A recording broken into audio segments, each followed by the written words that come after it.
আসসালামু আলাইকুম। কেমন আছেন আপনারা সবাই? আশা করছি আল্লাহর রহমতে অনেক ভালো আছেন।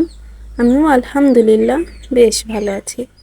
কাছে এবং দূরে, দেশ এবং দেশের বাহিরে যে যেখান থেকে আমার আজকের এই ব্লগ ভিডিওটি দেখছেন তাদের সবাইকে স্বাগতম। Welcome to my channel and welcome to my new blog video. তো আজ আমি এখানে কিছু কালিজিরা নিয়েছি। এই কালিজিরিটাই ভর্তা করে দেখাবো। আশা করছি আপনাদের ভালো লাগবে।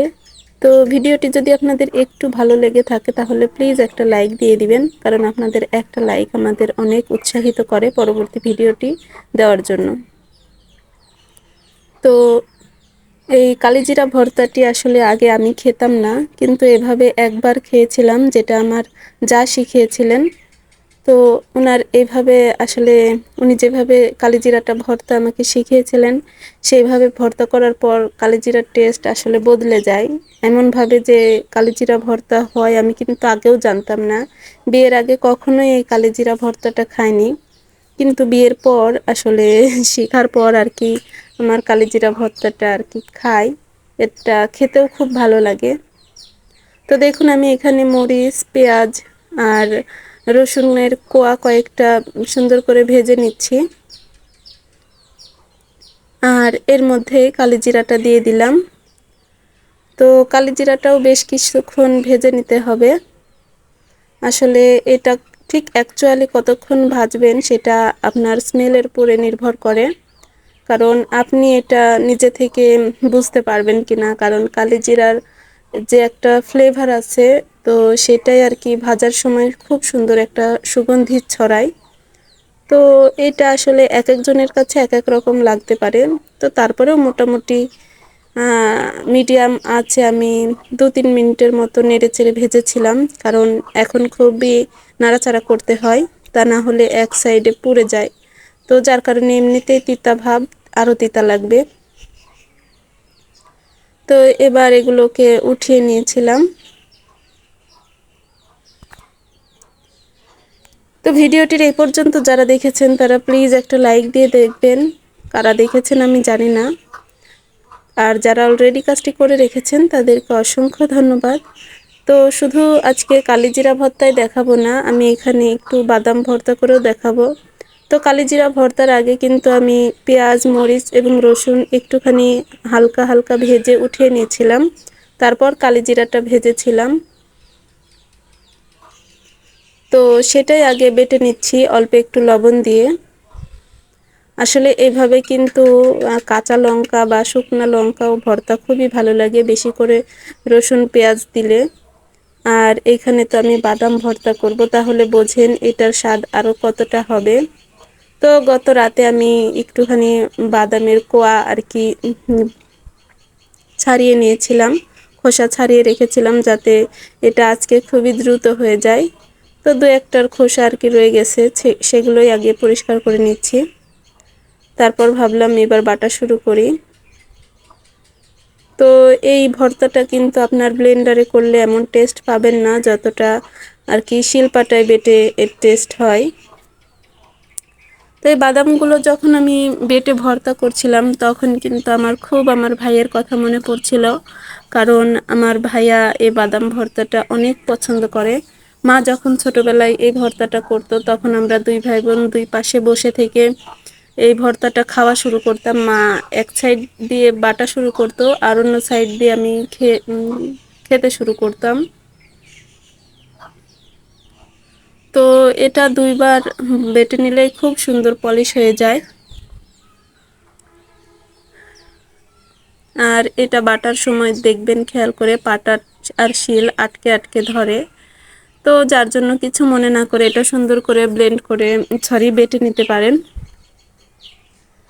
তো দেখুন আমার এখানে বাদাম ভর্তা কিন্তু কমপ্লিট। এখানে আলাদা কোনো তেল ব্যবহার করা লাগে নাই, ভাজা তেলে আর কি রসুন পেঁয়াজ মরিচ ভেজে নিয়েছি, আর বাদামেরই অতিরিক্ত তেল ছাড়িয়েছে।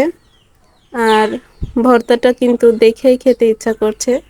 আপনাদের প্লিজ কেমন লেগেছে আমাকে কমেন্ট করে জানাবেন। এখানে আমি বিভিন্ন রকমের শেপ দিয়ে দেখছিলাম কোনটা আসলে ভালো লাগে।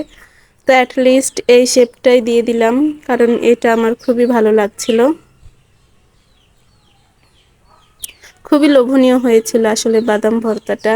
আর সেই সঙ্গে কালিজিরা ভর্তাটাও খুবই সুন্দর হয়েছিল। তো এই পাটাতেই এখন আমি কালিজিরার যে ভাজাটা আর কি উঠিয়ে রেখেছিলাম সেটাই বেটে নেব। আমার আশেপাশ থেকে যদি কোনো নয়েজ এসে থাকে তাহলে প্লিজ কিছু মনে করবেন না, কারণ আমি যেহেতু গ্রামে থাকি তো এখানে অনেক পাখির ডাক, মুরগির ডাক, তো গাড়ি সব কিছু মিলিয়ে আর কি হজবরল। তো এগুলোকে প্লিজ স্কিপ করে আমার কথাগুলো শুনবেন, আশা করছি ভালো লাগবে। তো দেখুন, আপনাদের সঙ্গে কথা বলতে বলতে কিন্তু আসলে কালিজিরা ভর্তাটাও করে ফেললাম। তো এটা কিন্তু সময়ের ব্যাপার, কারণ এগুলো আর কি ভর্তা হলেও এটা করতে অনেকটাই সময় লেগে যায়।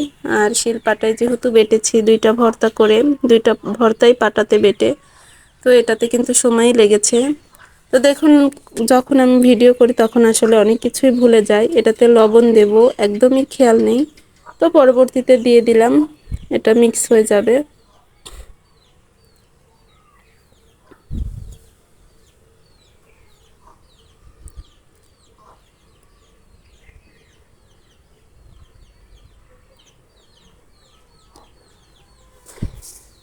আর ভিডিওটির এই পর্যন্ত কারা এসেছেন আমি জানি না, তবে যারা এসে থাকেন প্লিজ একটা লাইক দিয়ে দিবেন। আমি বারবার লাইক দিতে বলি, কারণ আপনাদের একটা লাইক আমাদেরকে একটা শেয়ারের কাজ করে। তো দেখুন, ভর্তা দুটো কিন্তু আসলে অনেক অনেক লোভনীয় হয়েছে। আর এই ভর্তা দিয়ে এক থাল ভাত কিন্তু অনায়াসেই একজন মানুষ খেয়ে নিতে পারবে উইদাউট কমিটমেন্ট, কারণ এটা দিয়ে কোনো আসলে অবজেকশন আসবে না যে ভাত খাবো না কিংবা খেতে ইচ্ছা করছে না। আর আমার কাছে যেহেতু ভালো লাগে, আমার মনে হয় এটা কম বেশি সবার কাছেই ভালো লাগে। আর যারা কালিজিরা ভর্তা খায় না, একেবারেই খায় না, তাদেরকে এইভাবে একবার খাওয়ানোর চেষ্টা করবেন, দেখবেন তারা এরপর থেকে বারবার বলবে যে আমাকে কালিজিরার ভর্তা করে দাও। কারণ এটা একদমই আমারই বাস্তব প্রমাণ। আমি এর আগে কখনোই কালিজিরা ভর্তা খাইতাম না, আমার মা করতো যেভাবে, সেভাবে আমার ভালো লাগে না, কিন্তু এইভাবে করার পর আসলে আমার খুবই ভালো লাগে। তো এটা ছিল শুক্রবারের ভিডিও, আমি ছোট মাছ রান্না করেছিলাম যেটা আগের ভিডিওতে দিয়েছি, আর এই ভর্তা দুটোই করেছিলাম। তো আমাদের দুপুরের মহাভোজ কিন্তু এটাই। আসলে অনেক মানুষ হয়তোবা এর থেকেও ভালো কিছু খাচ্ছে, অনেক মানুষ হয়তোবা এর থেকেও এমনটাও জুটছে না, তবে আমাদের যা আছে সেটাই ইনশাআল্লাহ অনেক। আলহামদুলিল্লাহ, আল্লাহর কাছে এটা নিয়ে হাজার হাজার শুকরিয়া আদায় করি। তো সেই পর্যন্ত আপনারা ভালো থাকবেন, আমার আগামী ভিডিও আপলোড দেওয়া পর্যন্ত। আজকের ভিডিওতে এখানেই বিদায় নিচ্ছি। ভালো থাকবেন আপনারা সবাই। আল্লাহ হাফেজ। আসসালামু আলাইকুম।